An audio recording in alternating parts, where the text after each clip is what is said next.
Bonjour et bienvenue aux informations. Le ministre de la Défense et des anciens combattants a rencontré hier la presse. Le général Yamoussa Camara a évoqué la situation des bérets rouges, l'arrivée des militaires maliens à Kidal ainsi que la prise en charge des troupes étrangères déployées dans notre pays. Le compte-rendu de la conférence de presse avec Mamari Koné. C'est par certaines mises au point que le ministre de la Défense et des anciens combattants a planté le décor de cette rencontre avec la presse. Le général Yamoussa Camara, qui déclare n'avoir aucun mépris pour la presse nationale, ne comprend pas le peu d'engouement de cette presse. Le conférencier du jour insiste que notre pays n'est pas en guerre, mais en lutte contre le terrorisme. Il faut qu'on martèle devant la communauté internationale que la situation que nous vivons, bien que ce soit une crise majeure, nous ne sommes pas dans un état de guerre. Ce qui autorise l'État malien à traduire tous les prisonniers qu'on va faire sur le champ de théâtre des opérations devant les tribunaux et les condamner conformément aux dispositions de la loi pénale. Comme il fallait s'y attendre, la situation des bérets rouges a été évoquée lors de cette conférence de presse. Pour le ministre, il n'y a pas de divergence entre le département et l'état-major général des armées. La preuve, certains bérets rouges sont chefs d'opération à Gao et à Tombouctou. Pour le général Yamoussa Camara, force doit rester à la discipline militaire. Ils sont plus de 400 à avoir rejoint. Ceux qui sont restés pour nous, c'est des insurgés. C'est des indisciplinés et ils doivent être traités comme tels. Quelques chiffres à retenir de cette conférence. Les récents affrontements à Gao ont fait 3 morts et 11 prisonniers côté assaillants et 3 blessés légers parmi les forces armées et de sécurité. Autre sujet évoqué lors de la conférence, la prise en charge des troupes étrangères, le retrait progressif des forces françaises et l'arrivée de l'armée malienne à Kidal. Par rapport à ce dernier point, le conférencier dira que le Mali travaille en concertation avec les troupes françaises et celles de la MISMA. Aucun centimètre carré du territoire national ne sera laissé aux terroristes, a-t-il averti. La coopération entre le Mali et la Chine se porte bien. Pour renforcer davantage cette amitié, la Chine vient d'offrir des véhicules et des fournitures de bureaux au Mali. Ce don de près de 700 millions de francs CFA permettra de renforcer le parc informatique qui a souffert des événements de mars dernier. Reportage Modibo Mariko. Un nouveau pas de franchi dans la coopération intergouvernementale entre Maliens et Chinois. 80 ordinateurs dont 35 portables, 45 imprimantes, 10 scanners et 5 projecteurs constituent ainsi la première partie d'un lot de matériel de bureau et de véhicules d'une valeur de 10 millions de yuan, soit environ 700 millions de francs CFA. Une donation qui permettra d'améliorer les conditions de travail au sein des départements ministériels. Un geste témoignage tout simplement de la bonne santé de l'amitié entre nos deux pays. Depuis l'établissement des relations sino-maliennes, il y a plus de 50 ans, ces relations ne cessent de renforcer, quelle que soit la situation nationale et internationale. Notre détermination à renforcer la coopération bilatérale n'a pas changé et ne changera pas. Notre volonté de soutenir le développement socio-économique malien n'a pas changé et ne changera pas. Notre amitié sincère n'a pas changé et ne changera pas. Le ministre des Affaires étrangères et la coopération internationale a remercié la partie chinoise. Il n'a toutefois pas oublié de donner des indications pour l'utilisation du reste des matériels estimés à 630 millions de francs CFA. Ce geste hautement symbolique témoigne de l'amitié qui est et qui restera et qui ne changera pas, tel qu'a dit M. l'ambassadeur, existant entre le gouvernement de la République du Mali et le gouvernement de la République populaire de Chine, mais surtout entre les deux peuples de ces deux pays. Pour le reste du don estimé à 9 millions de yuan, je vous saurai gré d'investir une partie de cette somme dans l'achat de matériel informatique et de bureaux en raison du besoin pressant de plusieurs structures de l'administration malienne. A noter que cette donation vient s'ajouter aux 2 minibus, 5 voitures berlines, 30 ordinateurs, 15 imprimantes de grande capacité, dont réceptionnées le 12 février 2012. Sur un tout autre plan, rien ne s'oppose désormais à la construction de l'usine de raffinage de l'or au Mali. Le site est identifié et il se trouve dans la zone aéroportière. C'est une parcelle de 7 hectares qui a été octroyée au ministère des Mines par le département des Transports. La signature de la convention consacrant l'affectation de la dite parcelle a eu lieu hier. La première pierre devrait être posée début mars. Mohamed Diarra. Une multitude de signatures pour booster la production aurifère au Mali. Un acte par lequel le ministère de l'Équipement et des Transports, à travers les aéroports du Mali, met à disposition du ministère des Mines une parcelle de 7 hectares. Ce terrain qui se situe dans la zone aéroportuaire servira à la construction de l'usine de raffinage de l'or. Car ça va permettre vraiment maintenant de lancer les opérations de construction pour les mener à terme dans les meilleurs délais. La totalité des travaux vont commencer entre 15 à 30 jours à dater d'aujourd'hui. Le site retenu prendra en compte les impacts environnementaux comme le rassure le président de la Chambre des mines. Les partenaires ont pris soin de mener des études d'impact environnemental. Vous savez que l'aéroport est quand même un espace très sensible. Donc ils n'ont ménagé aucun effort pour procéder à toutes les études d'impact environnemental afin que vraiment le projet soit sécurisé et que, évidemment, les personnes et les biens qui font les va-et-vient au niveau également de l'aéroport soient sécurisés. L'usine qui devra être opérationnelle début 2014 contribuera à améliorer la position du Mali. Cette raffinerie nous permettra de bien asseoir cette position de 3e producteur continental. Il y a aussi les quantités d'or du Mali qui sortent, au moins on saura la quantité d'or qui va sortir du Mali. Le ministre Abdoulaye Koumaré a insisté sur le respect des clauses de contrat. La société en charge de la construction de l'usine lui a promis de respecter les délais. Le respect des délais qui est souvent à l'origine d'incompréhension entre l'État et les entreprises. Hors de nos frontières, les manifestations se poursuivent dans les rues de Tunis. Les manifestants demandent la démission du gouvernement. Le parti laïque, lui, refuse la proposition du Premier ministre de former un gouvernement de techniciens. Des centaines de Tunisiens ont manifesté devant l'Assemblée nationale pour réclamer la démission du gouvernement et soutenir la veuve de l'opposant Chokri Belaïd, dont l'assassinat a aggravé la crise politique. Le parti du président Marzouki, dont les ministres ont projeté de démissionner, annonce le report d'une semaine de cette menace qui mettrait en péril l'alliance gouvernementale. Le bureau politique a décidé de geler pendant une semaine sa décision de retirer nos ministres pour trouver une solution. Enarda proposait 3 jours, mais on accorde une semaine. À cette date, nous ne serons plus du tout au gouvernement.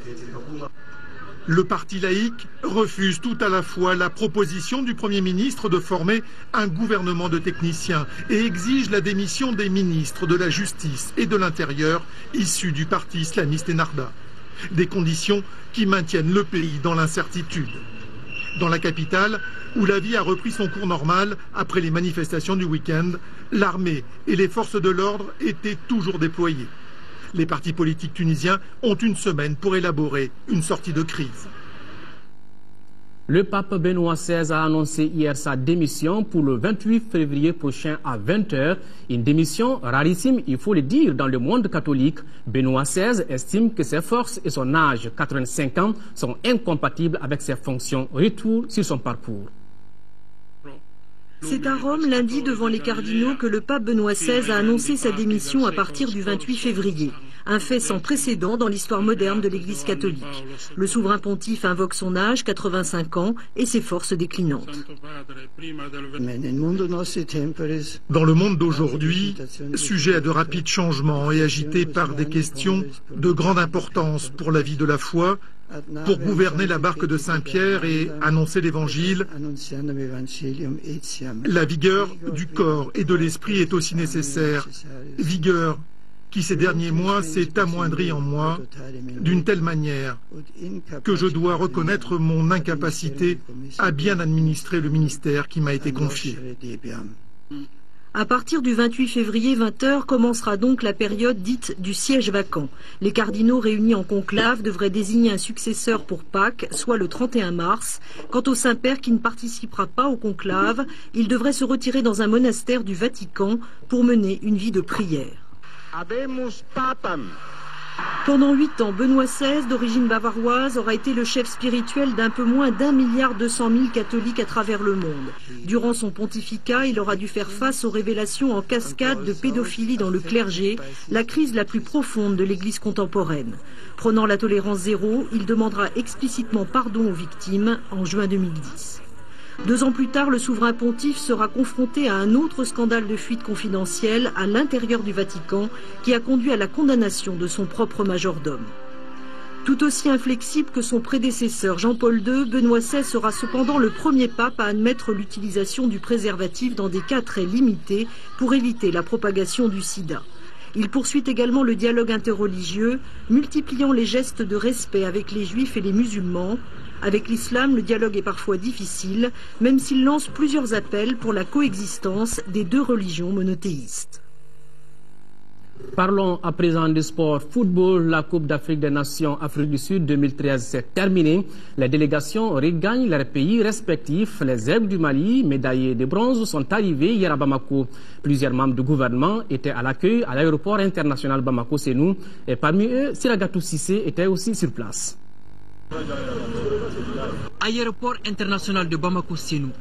Il est 9h53 ce lundi 11 février 2013. Le ciel est dégagé et la température affiche 28 degrés. La compagnie Ethiopian Airlines transportant les Aigles du Mali de retour de Johannesburg en Afrique du Sud se pose sur le tarmac. Les médaillés de bronze de la CAN 2013 et la délégation officielle descendent les uns après les autres, sourire aux lèvres. À l'accueil, plusieurs membres du gouvernement, ainsi que les représentants du ministère de la Jeunesse et des Sports, du Comité national olympique et sportif du Mali et de la Fédération malienne de football. Tous sont venus encourager, féliciter et remercier les Aigles et leur encadrement pour la moisson récoltée. On est déjà satisfait de retourner à Bamako, voir toute la famille et toute la population malienne qui nous attend. On est content au moins de ramener une médaille, même si on avait espéré mieux. On est vraiment très content de revenir au pays, surtout avec une médaille de bronze qu'on a été chercher vraiment très loin parce que c'était vraiment difficile. Donc on est vraiment très content pour le peuple malien. À la Fédération malienne de football, l'on est fier de la prestation d'ensemble du groupe. C'est un sentiment de satisfaction parce qu'on était parti à la Coupe d'Afrique pour être le champion. Être 3e, c'est une bonne chose parce que effectivement ça montre que le football malien se porte bien. L'heure est au bilan. Les Aigles du Mali prendront bientôt le chemin des éliminatoires de la Coupe du Monde Brésil 2014 en mars prochain à la faveur de la 3e journée face au Rwanda à Kigali. Voilà, après leur sacre dimanche dernier en Afrique du Sud, les Super Eagles ont retrouvé les supporters. Cela a donné lieu à une véritable fête à Lagos. Suivons cette ambiance et ses réactions. Ils sont fiers et fous de joie, les Nigérians. 19 ans qu'ils en rêvaient. Un bonheur pareil, ça se partage. Au concours de décibels hier à la sortie du match, les supporters des Super Eagles étaient imbattables. Après les 2 premiers matchs, je savais qu'on allait à la victoire. J'étais sûr qu'on allait botter les fesses des Burkinabés. Retour au stade quand tout bascule. Dans la tribune nigériane, les supporters s'enflamment quand les Super Eagles marquent l'unique but de la finale. À Lagos, on vibre à l'unisson. Dans les maquis, devant les écrans géants, la fièvre s'empare de chaque Nigérian jusqu'au coup de sifflet final libérateur. J'avais dit qu'on y arriverait, on l'a fait. On est la meilleure équipe d'Afrique, le Nigeria est de retour. On est content, ça faisait longtemps qu'on n'avait pas gagné depuis 1994. Ils ont joué pour gagner. Ils avaient décidé de décrocher la coupe, on leur doit tout. Un but, un seul, qui met fin à 19 ans de malédiction pendant lesquels le Nigeria a dû se contenter de la 3e marche du podium. C'est du baume au cœur pour ce pays qui a connu une année difficile. Ce sacre, le Burkina en a rêvé. Déception hier soir dans le camp burkinabé qui échoue si près du but. À Ouagadougou, le chagrin se mêle à la fierté. Nous sommes très heureux. Quoi qu'on ait perdu ce dernier match. Je crois que le parcours est élogieux. Les drapeaux tricolores ressortiront demain pour fêter le retour des étalons qui, le temps d'une canne, ont fait rêver tout un pays. Voilà, Nous parlons à présent de la santé. La chronique santé aujourd'hui nous parle du glaucome, une infection grave du nerf optique qui peut conduire à la cécité. Le glaucome est considéré comme une maladie insidieuse qui se détecte généralement par hasard puisqu'elle se développe sans signe particulier. Focus Santé, une réalisation de Kessira Emmanuel Dambélé.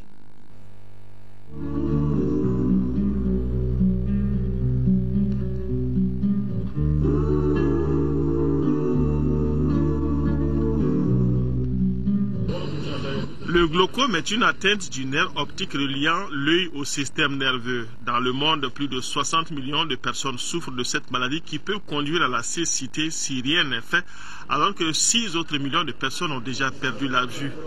Évoquant les différents types de cette maladie, les spécialistes parlent de glaucome congénital chez le nourrisson, de glaucome juvénile à partir de 15-16 ans et de glaucome à grand angle plus rencontré chez les plus de 30 ans. C'est un glaucome qui ne donne pas de signes particuliers. C'est-à-dire le malade, il ne viendra pas se plaindre qu'il ne voit pas, il ne se plaindra pas qu'il y a des douleurs, il ne se plaindra pas que les yeux le grattent. Et donc, c'est quelqu'un qui peut venir comme ça en consultation pour des petits signes, ou quelqu'un qui vient en consultation de façon pour un examen ordinaire, une visite d'embauche pour des prescriptions de lunettes à partir de 40 ans. Et là, le médecin, s'il prend soin d'examiner le nerf optique, de prendre la tension de l'œil, alors il peut poser effectivement le diagnostic de glaucome. Donc c'est un glaucome de diagnostic tout à fait fortuit, donc qui ne donne pas de manifestations qui peut pousser le malade à consulter. Une personne peut vivre avec un glaucome pendant plus de 15 ans sans le savoir. L'affection ne provoquant pas de douleur est très souvent découverte par hasard. Il y a beaucoup de mystères autour de la cause du glaucome. Mais une chose est sûre, et il y a l'unanimité pratiquement autour de l'hérédité du glaucome. Alors, on va me demander, alors, et ceux qui ont le glaucome, les arrière-grands-parents, comment ils ont fait pour avoir le glaucome? Alors ça, pour l'instant, il n'y a pas de... c'est pas élucidé. Mais on sait quand même que quelqu'un qui a le glaucome, alors ces enfants ont plus de risques de développer le glaucome que les enfants d'autres parents qui n'ont pas de glaucome. La tension de l'œil n'est plus un signe du glaucome. C'est-à-dire quelqu'un qui a une tension de l'œil anormalement élevée n'a pas forcément de glaucome. La tension de l'œil est un facteur de risque. C'est-à-dire quand on a la tension de l'œil qui est élevée, on a plus de risques d'évoluer vers le glaucome qu'une autre personne qui n'a pas de tension de l'œil. Au Mali, en 2010, une deuxième étude à Bamako a confirmé les résultats d'une première qui estimait à 4% la prévalence du glaucome qui se traite malgré tout. Contrairement aux idées reçues, le glaucome se traite. Et il se traite même très bien. Mais c'est une maladie qu'il faut traiter à vie. C'est-à-dire, on ne vient pas prendre les médicaments pour qu'au bout d'une semaine ou 2 semaines, la maladie disparaisse totalement. Non. Alors c'est comme l'hypertension artérielle, c'est comme le diabète. Alors donc il faut une relation assez privilégiée entre le patient et son ophtalmologiste. Alors le traitement, il s'est fait de plusieurs façons. Une fois que le diagnostic est posé, d'abord il y a les médicaments qu'on va prescrire aux patients, les gouttes. Alors les gouttes, il y en a de plusieurs sortes aussi. On ne va pas rentrer dans ces détails. Alors si ces gouttes ne parviennent pas à stabiliser la maladie, on peut faire recours au traitement au laser. Alors, si le laser ne parvient pas aussi à régler le problème, il faut opérer la personne. Au Mali, le glaucome peut être diagnostiqué partout où il y a un ophtalmologiste, mais la mesure du champ visuel, qui est un examen déterminant dans le diagnostic, ne se fait qu'à l'iota.